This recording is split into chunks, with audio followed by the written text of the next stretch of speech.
Hello everybody, I am back here to do some problems on single phase AC circuits. So you can see the problem number 2 on the slide on the screen. Here the problem is like this: a coil is wound with 300 turns on a square former having sides of 50 mm in length. Calculate the maximum value of the EMF generated in the coil when it is rotated at 2000 revolutions per minute in a uniform magnetic field of flux density 0.8 Tesla. What is the frequency of this EMF? Now here we attempt this problem by using the equation for the induced voltage in the coil. So as per the solution here, the maximum value of the generated EMF is given by 2 pi flux density, area of the coil, number of turns, velocity of the coil in revolutions per second. So the product of all these parameters will give you the voltage of 125.6 volts induced in the coil. The coil has 300 number of turns and it is rotated at 2000 revolutions per minute. So I need to convert that revolutions to seconds. So therefore I divided the 2000 by 60. You can see this equation here, 2000 by 60. Okay. Now here it is 60. Now the coil has a 50 mm side.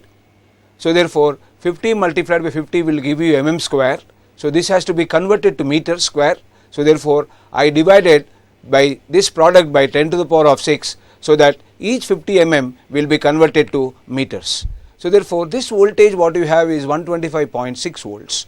Now to get the frequency, we can calculate the number of cycles per second. So as the speed is 2000 revolutions per minute, so in second I have 2000 divided by 60, 33.33 cycles completed by the voltage. Therefore the frequency as per the which is given by number of cycles per second, that comes to be 33.33 hertz, which is nothing but speed of the coil in revolutions per second. Okay, 33.33 hertz. Now if you see the next problem, it is also about the induced EMF in the coil. Okay, there will be a small difference in the parameters to be calculated.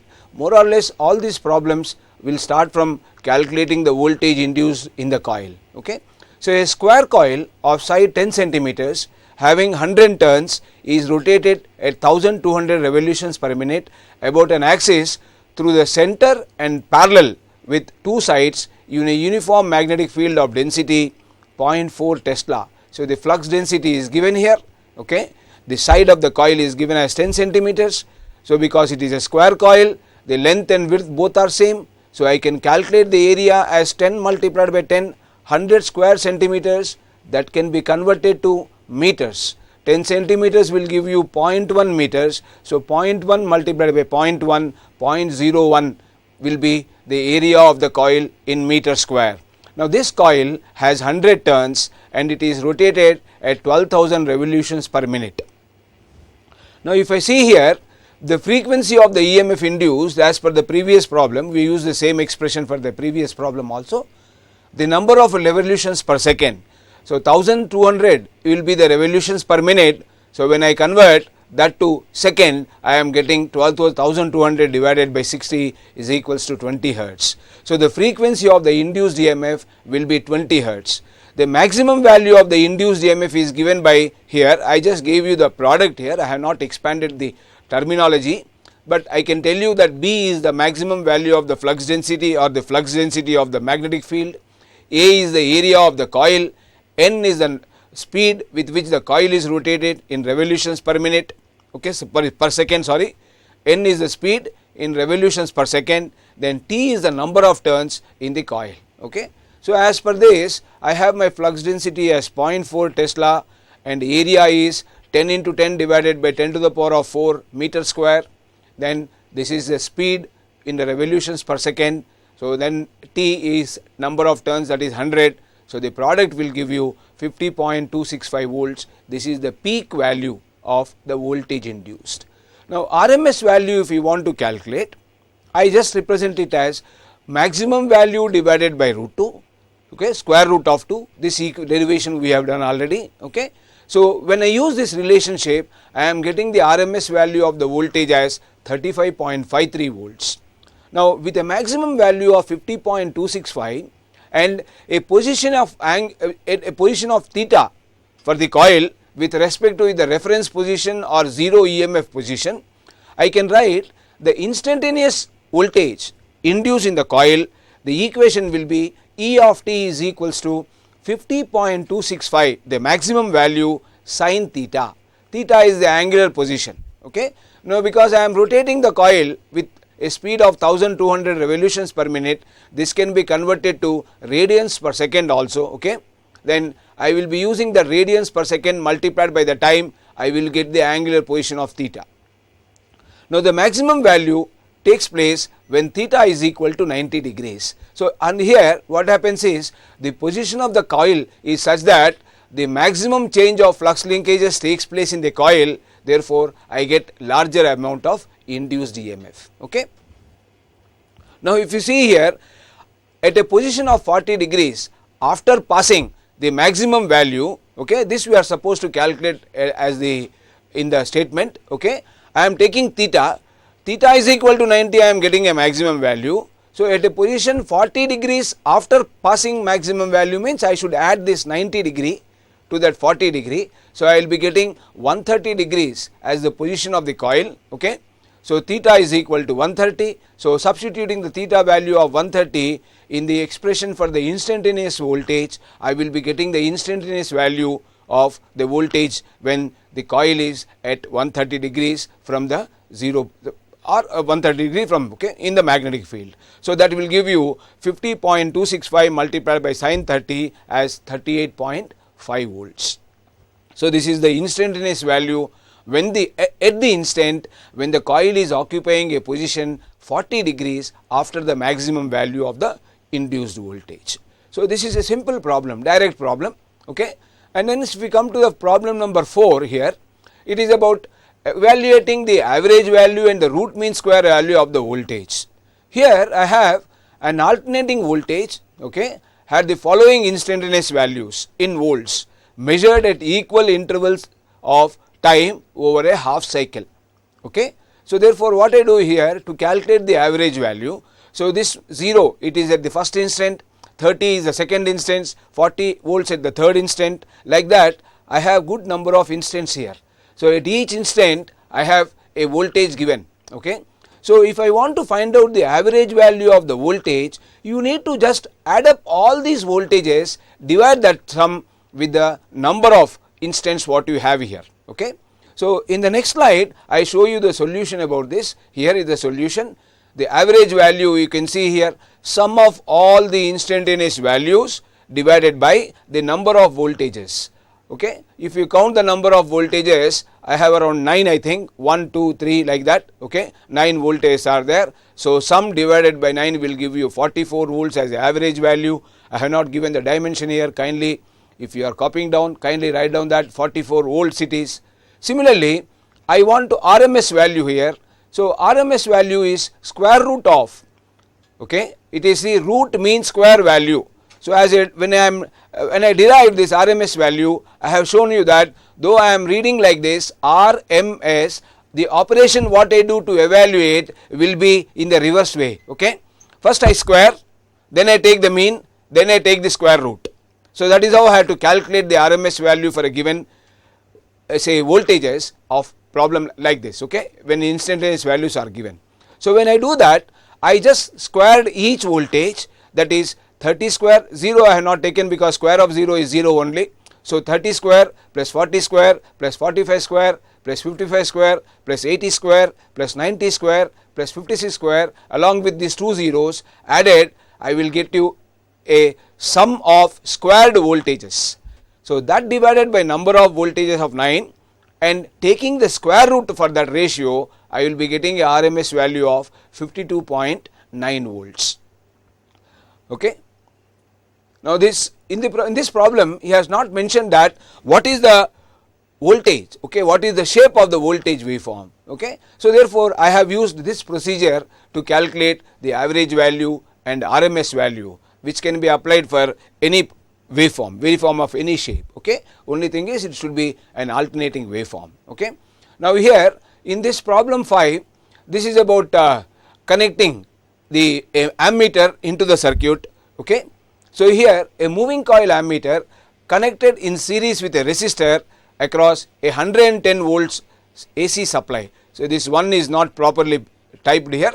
So 110, okay, 110 it is 110 volts AC supply.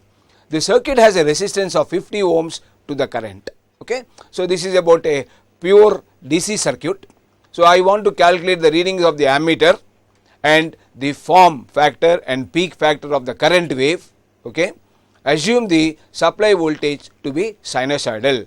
Now when based on this bottom line, that is the supply voltage to be sinusoidal, the last line, I can say that this 110 volts what is given, it is the RMS value of the AC voltage, because in all the problems unless otherwise mentioned, the voltage what it is given will be always the RMS value, okay.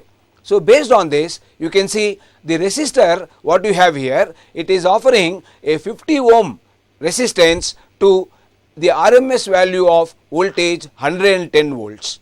So when I divide this voltage by the resistance, what I get is the current, because I am dividing the RMS value by resistance, I also get the value of RMS current, okay. I get the RMS current here. Now in the solution, if you see here, I have it like this. I can calculate the maximum value of the voltage. Maximum value is, I see, RMS value divided by root 2, okay. Actually RMS value will be maximum value divided by root 2. Therefore maximum value will be RMS value divided by root 2, I get it here, okay.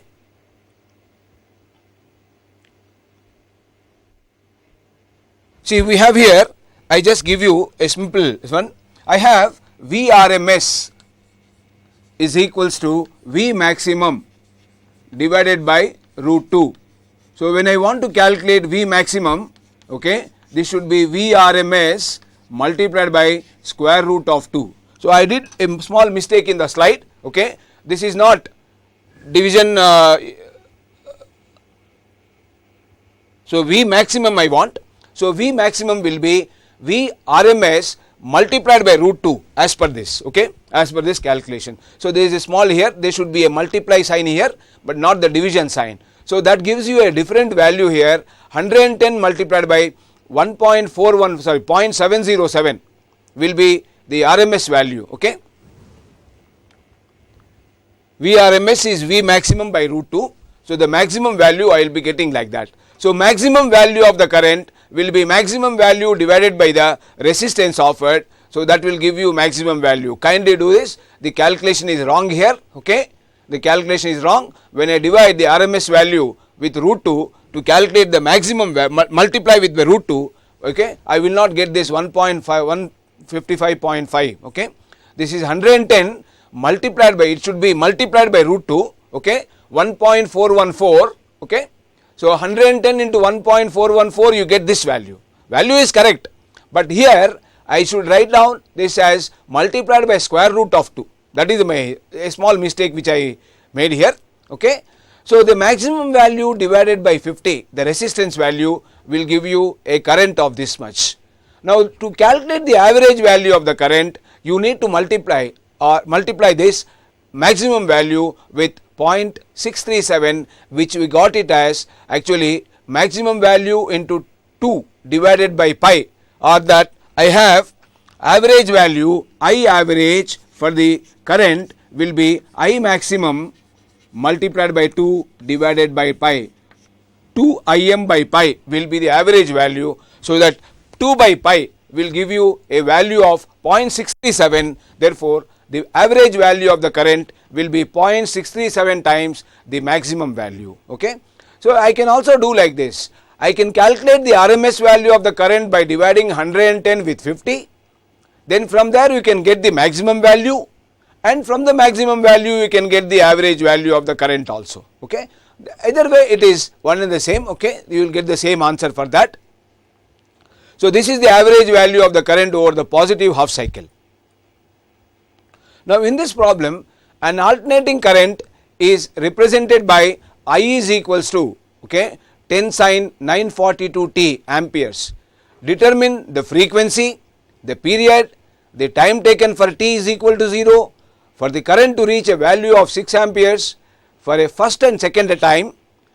D, the energy dissipated when the current flows through a 20 ohm resistor for 30 minutes here. Now I just like to, before showing the solution here, I like to write one equation here on the board. So I represent the instantaneous current I of t is equals to a value of 10 sin 942 t. I compare this equation with that of a standard one, where I write I maximum sin omega t. If you just compare these two equations, I have the maximum value of the current is 10 amperes and angular frequency omega is 942 radians per second.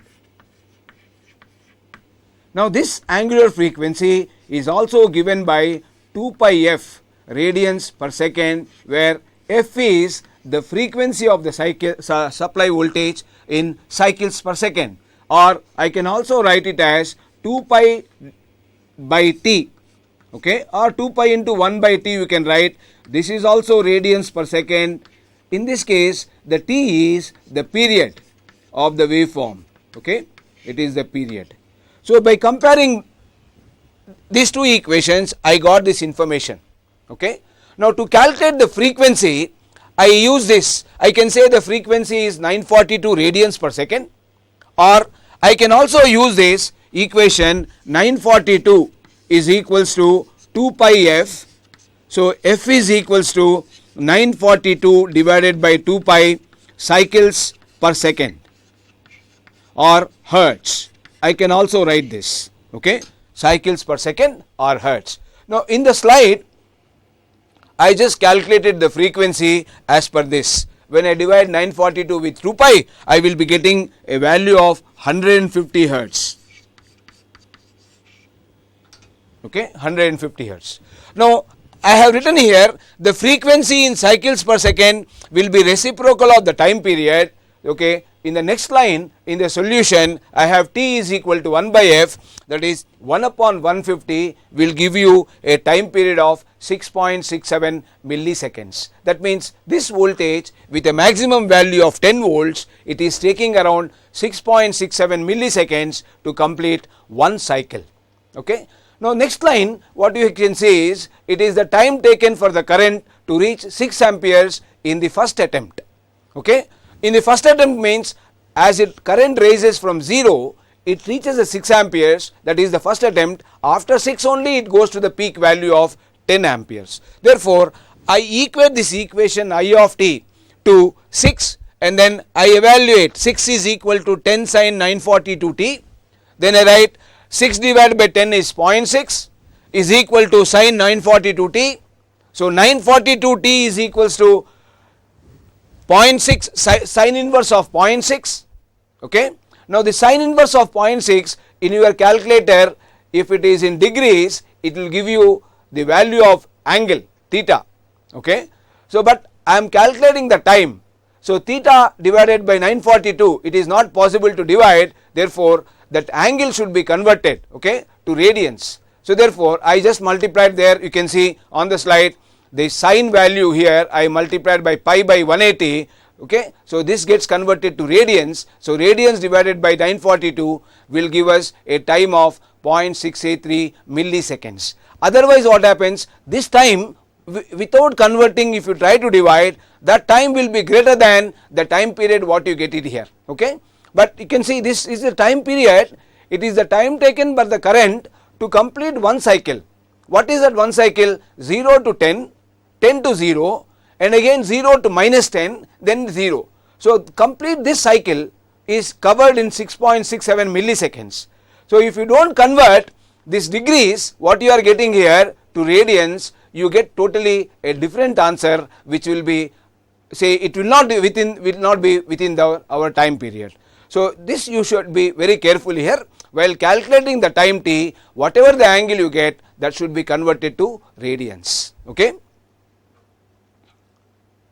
So, then when you calculate the energy dissipated, okay, energy dissipated is equals to square of the RMS current, okay, I square R T, where T is the time through time duration for the flow of current, R is the resistance, I is the current.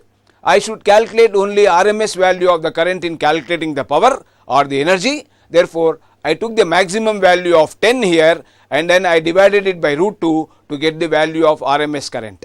Okay. Square of this multiplied by 20, it will give you I square R, that is power in the resistor, okay, that multiplied by time in hours, okay, it will give you watt hour. The energy will have a dimension of watt hour, okay. Therefore, I have 499.849 watt hours. You can round it off this to 500 watt hours. When converted 500 to kilowatt, I need to divide by 1000. Therefore, 500 by 1000 will give you 0.5 kilowatt hours. So, this is the solution. Okay.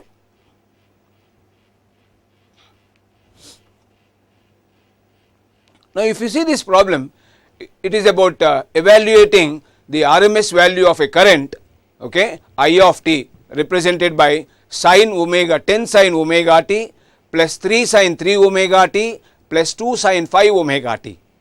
So, all these are sinusoidally varying currents, but the difference is the first term, it represents the current having a frequency of omega, okay. You can see this frequency is omega, whereas the second one, it has a frequency of 3 omega and the third term has a frequency of 5 omega. This 3 and 5 are odd numbers. In between this, I don't have even terms, okay. 2 is not there, 4 is not there, because sine is an odd function, it shows only odd symmetry. Therefore, I will be getting only odd harmonic components in the sinusoidal function, okay. Now, when I apply this type of current to a inductor or a capacitor or a resistor, what happens is the current flowing to that will induce a voltage. So, that induced voltage, I write it as L di by dt, okay. So, I need to differentiate this equation, that is each term has to be differentiated. When I differentiate sin omega t, I will get cos omega t, which I can write it as sin omega t plus 90 degrees. Then when I differentiate this, I will be getting 3 cos 3 omega t. So, because of the 3, what happens, only the amplitude increases, but again the cos 3 omega t can be represented as sin 3 omega t only, okay. If you see the first term, what I want to say is, if this kind of currents are applied to any circuit, this sin omega t will result in a voltage in an inductor which has only frequency of omega. 3 omega t will induce a voltage in the inductor which has a frequency of 3 omega only, okay. And this sin 5 omega t current component will induce a voltage of 5 omega frequency only.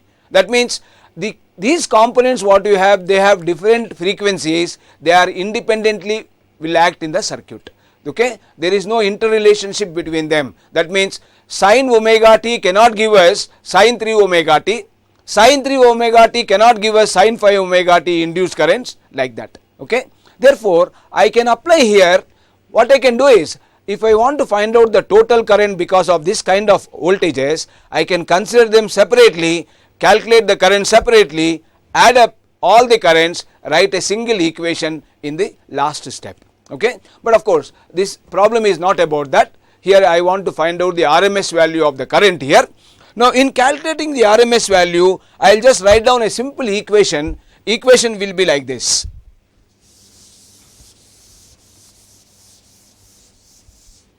I am evaluating RMS value of the current, okay. RMS value, I want to calculate for the current RMS value of the current, what the equation I represent on the slide, okay.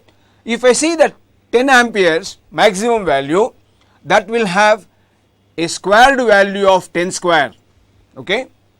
Then I take the current of 3 sin omega t, that will have a squared value of 3 square, and the current of 2 sin 5 omega t will have a squared value of 2 square. So, in this RMS root mean square value, I use the term square. Okay. After squaring, I will take the mean now.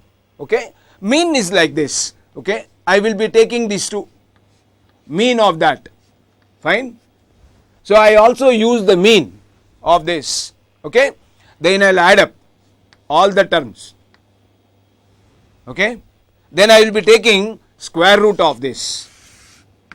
So this will give you the RMS value of the total current. Okay. So individual RMS values are this. Okay. So I mean mean square values.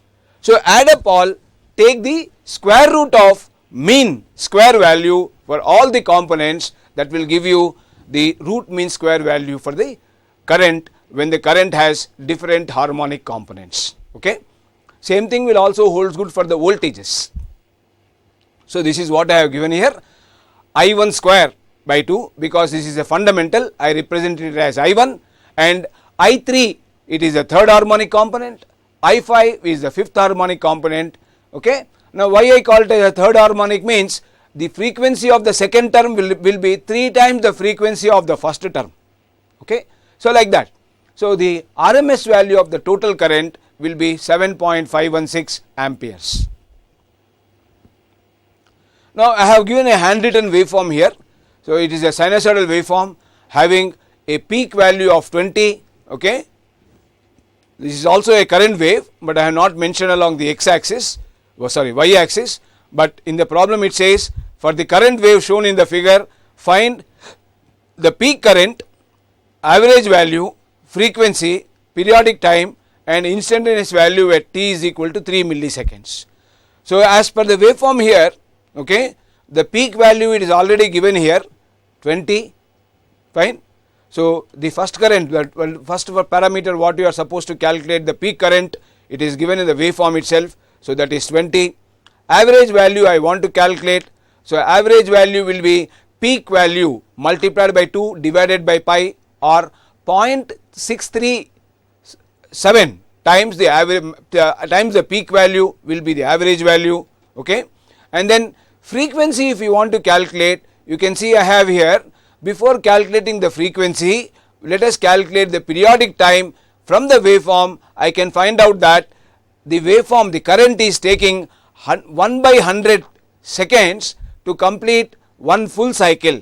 Therefore the period will be 1 by 100 or 0.01 seconds. Okay. F is equal to the frequency, F is equal to reciprocal of the time period. Therefore 1 upon 100 will give you the frequency of 100 hertz. So these values are given in the next slide. So you can see here, right. So when I write the expression for the current, I of t is equal to Im sin 2 pi t by t, I have Im is equals to, this expression is equals to 20 sin 100 pi t. Okay. So frequency F is equals to 1 by t, 1 upon 100, 100 hertz. So periodic time, okay, periodic time t is equals to 1 by, that is 0.01 seconds, and instantaneous value at t is equal to 3 milliseconds I want. So I need to substitute the value of t in this expression. Therefore I will be getting the instantaneous value as 16.18 amperes. So I have another problem here. It is about an alternating voltage, sinusoidal alternating voltage, V is equal to 200 sin 377 t, right. Now as I already told you here, when I compare this with a standard waveform of V is equal to Vm sin omega t, I can make out that angular frequency, that is angular velocity, omega radians per second is equal to 377 here. Okay.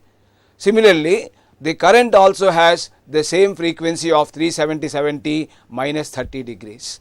In all the electrical circuits, the components will be resistor, inductor and capacitor. So resistor, the current will be directly proportional to the voltage what you are applying, therefore it won't change the frequency.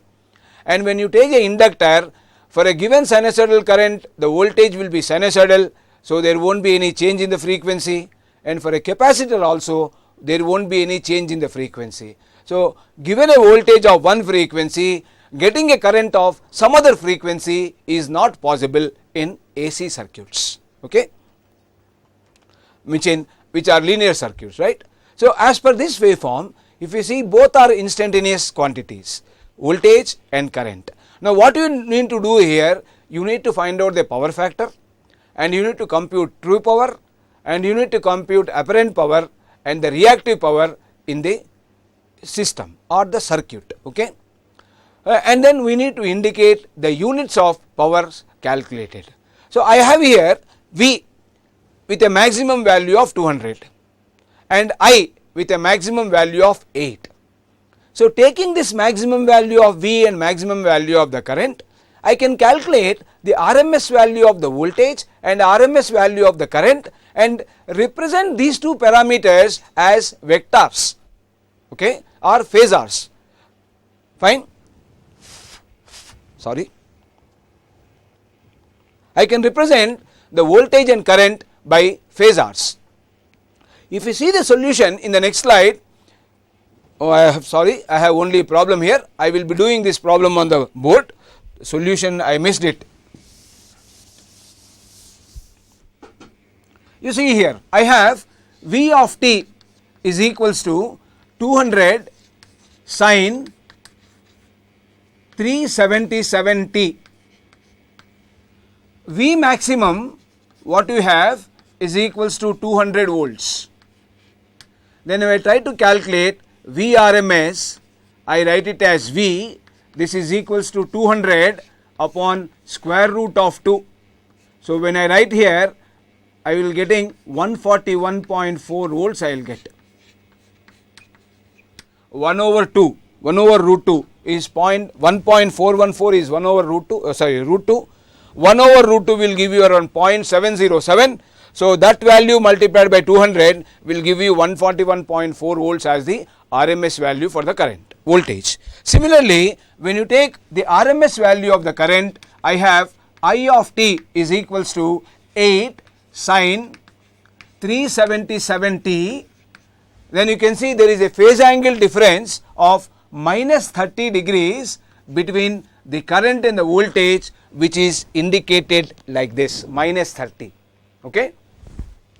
Now, for this, the maximum value of the current, I maximum is equal to 8, omega is equal to 377, same as the voltage here what you have, okay, and then the phase angle theta is equal to 30 degrees with a minus sign. So, I will write minus 30 degrees there. So, here I can calculate the RMS value of the current, IRMS is equals to 8 upon square root of 2, okay. So, I will write here 4 multiplied by 2 divided by root 2. So, 4 multiplied by root 2. So, 4 multiplied by 1.414, okay. So, this will give you somewhere around fine, the multiplication factor you can do it. So, that will give you the RMS value of the current. Now, to calculate the power factor, see here I just tell you how to calculate the power factor first. I need to calculate the angle between the voltage and the current. Now, because the voltage does not have any angle here, I take the voltage as a reference quantity, okay. So, when I draw the voltage phasor, it will be along the reference axis, that is the positive x axis. Now, the current has an angle of minus 30 degrees with respect to the voltage, therefore, I will be drawing a current vector at an angle of minus 30 degrees with respect to the reference axis. This is I. Now, remember, in writing this phasor diagram, we do not consider the maximum values, we take only the RMS values, okay. So, this RMS value I write it as I, okay. Now, to calculate the power factor, I need to take the power factor is equals to cosine of angle between RMS value of the voltage and the RMS value of the current, or maximum, we can take the instantaneous values also, okay. So, this will be cos of 30 degrees, fine, minus 30 I will take, cos 30 will give you root 3 upon 2. So, this simplified gives us 0.866. Because the angle is negative, I call the power factor as 0.866 lagging. So, okay, I should mention the type of the power factor next to the value. Okay. So, this is lagging power factor, right. Now, next we come to the true power. It is the actual power consumed by the circuit. So, when in a single phase circuit we have derived an expression for the average power or true power is equals to VI cos 30, where V and I are the RMS values. Okay. So, V RMS value is given by 200 upon root 2, maximum value is 200, I RMS is 8 upon square root 2 and cos 30. So, it can write it as 200 multiplied by 8 divided by 2 cos 30, okay, like this. So, I will be giving here 800 multiplied by 0.866, so many watts. You need to simplify this and write down the actual power. I do not have a calculator here. Okay. So, therefore, that will give you the actual power or the true power. This is the true power in the circuit. Now, coming to the apparent power, it is actually in a AC circuit, apparent power will appears to be the actual power, but it is not actual. Okay. That is because in AC circuits, current is not in phase with the voltage. Okay. As there is a phase difference between the voltage and current, there will be a difference between apparent power and true power. Okay. So, now apparent power, if you want to calculate apparent power,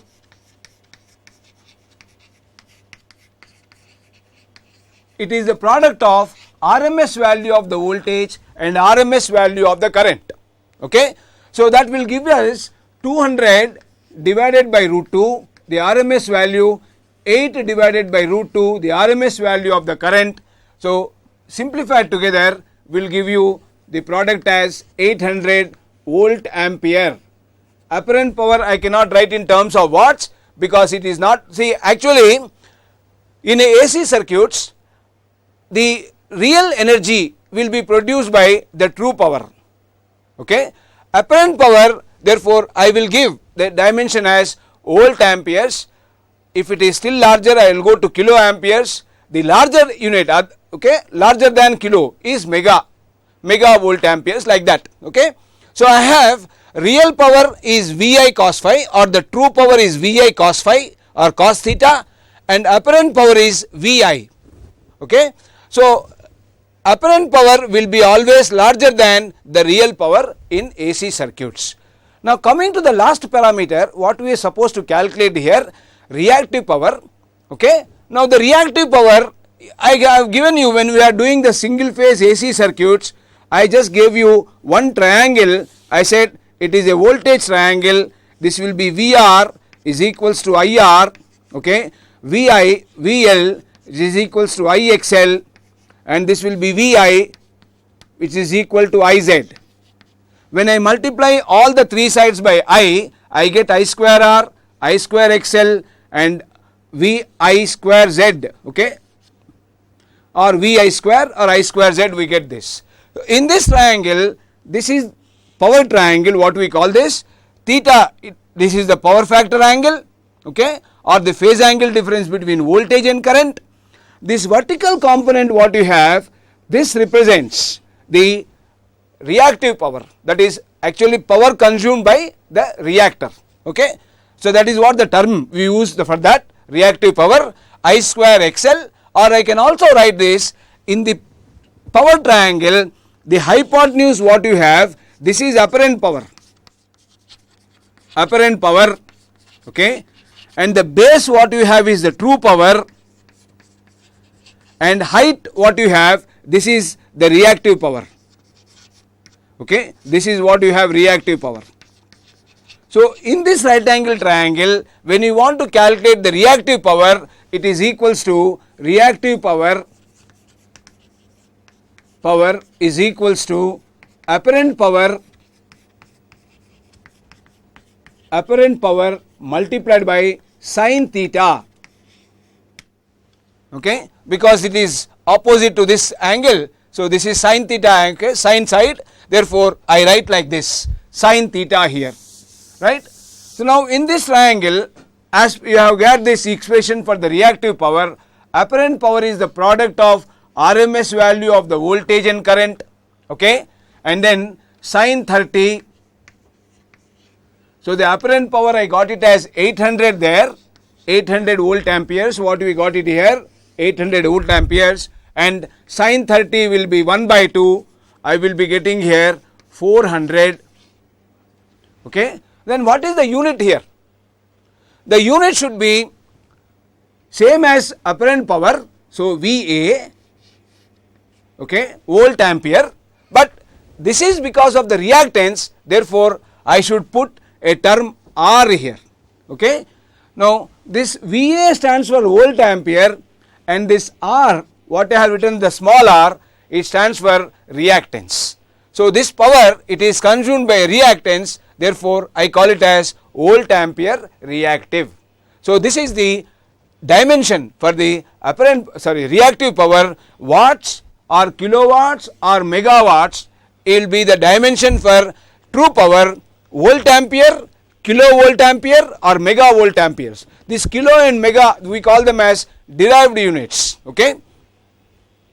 They are not from volt ampere, because the higher values, for the simplification purpose we use them as kilovolt amperes and megavolt amperes. So, basic units for these powers will be apparent power volt ampere, true power or the real power will be watts, reactive power will be volt amperes reactive. All the three powers will be existing in AC circuits unless otherwise the circuit is made up of resistors, okay. For the case of resistor, you can see always the current will be in phase with the voltage, therefore, theta is equal to 0.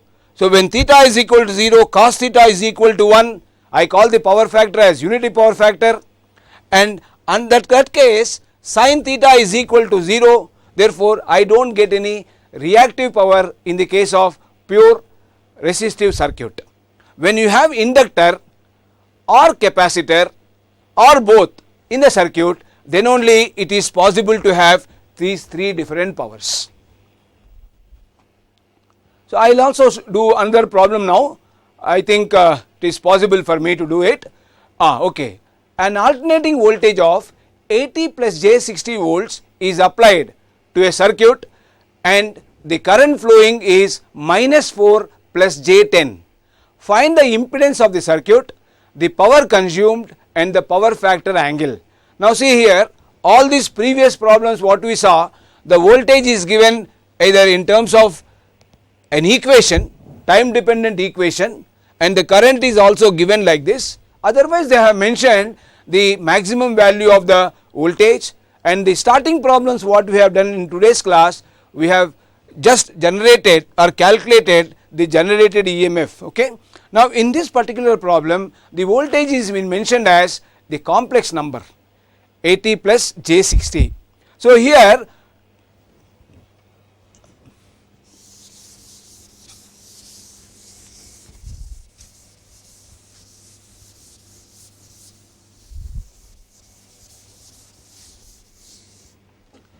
I have the voltage V is equals to 80 plus J 60 and the current is given as minus 4, I is equals to minus 4 plus J 10.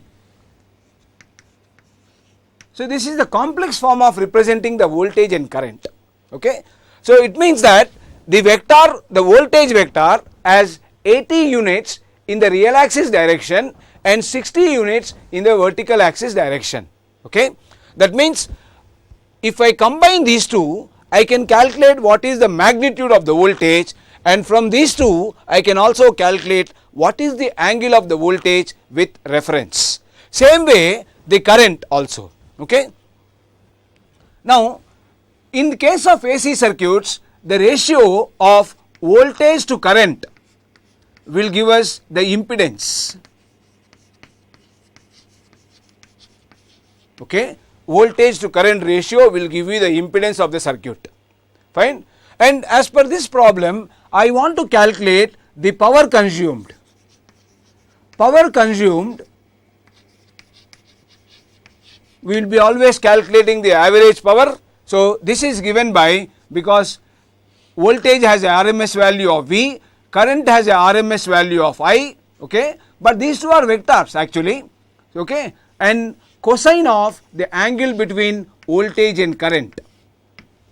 These two are vectors, so they have a magnitude, they have an angle, okay. That angle what is there between the voltage and current I should consider in calculating the power or the power factor, okay. This angle between the voltage and current I can call it as power factor angle, okay. Now, when I try to divide, see Z is equals to, I have 80 plus J60 divided by minus 4 plus J10. What I need to do is, I cannot divide the complex numbers like this, okay. For that I need to rationalize the denominator, okay.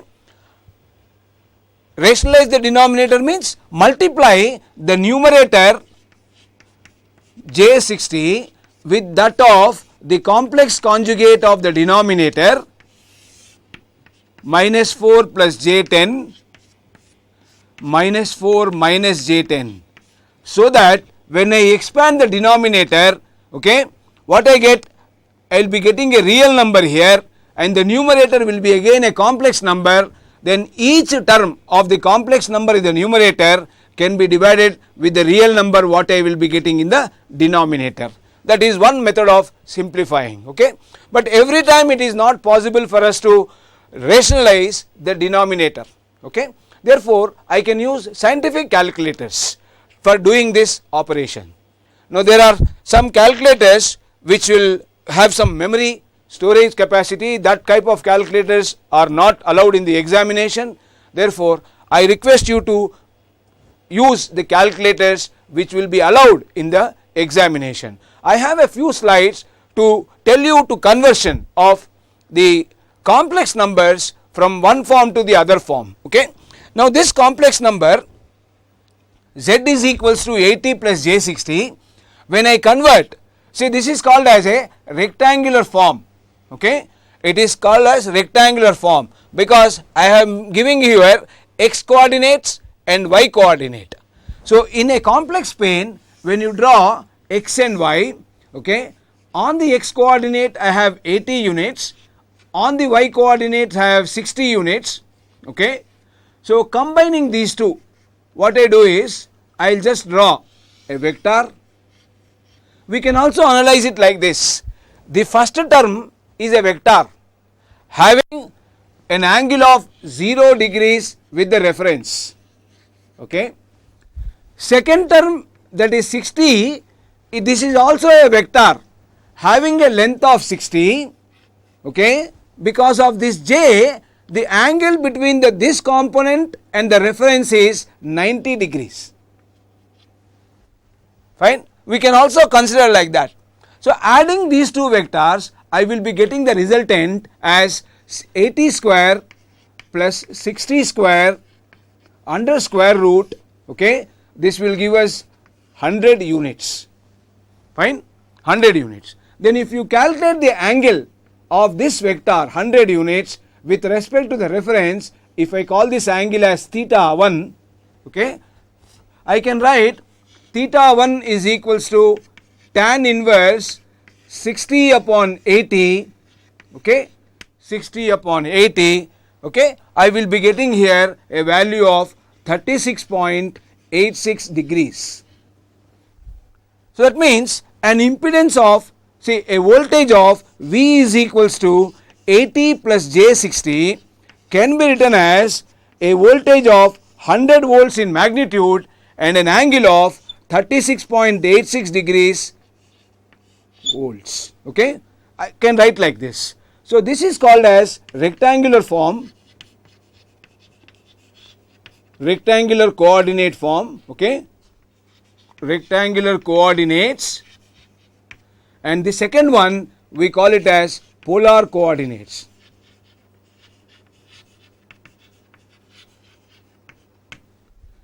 we need to, when you doing AC circuit problems which involves calculations like this, it is always better to know how to convert the rectangular form to polar form and polar coordinate to rectangular coordinates. Okay. So, remember, when you are adding or subtracting two complex numbers, it is always convenient to have them in the rectangular coordinate form. Okay. That is because when you are adding, you can add the real terms separately and imaginary terms separately. When you are subtracting, you can also subtract the real terms and imaginary terms separately to get the resultant. When you are doing the multiplication of two complex numbers and addition of two complex division of two complex numbers, it is always better to have the vectors in the polar coordinates. Okay. In the polar coordinates, if we are dividing, I can just divide the magnitudes and subtract the angles, okay, one from the other. That is, the resultant angle will be the numerator angle minus of the denominator angle. While subtracting, you should also consider the sign of the denominator angle. When you are multiplying two vectors, you can just multiply the magnitudes and add the angles. During addition also, you should consider the sign of the angles. In the next session, I try to give a mathematical proof why you have to subtract and why you have to add the angles during multiplication and division. Okay. Thank you.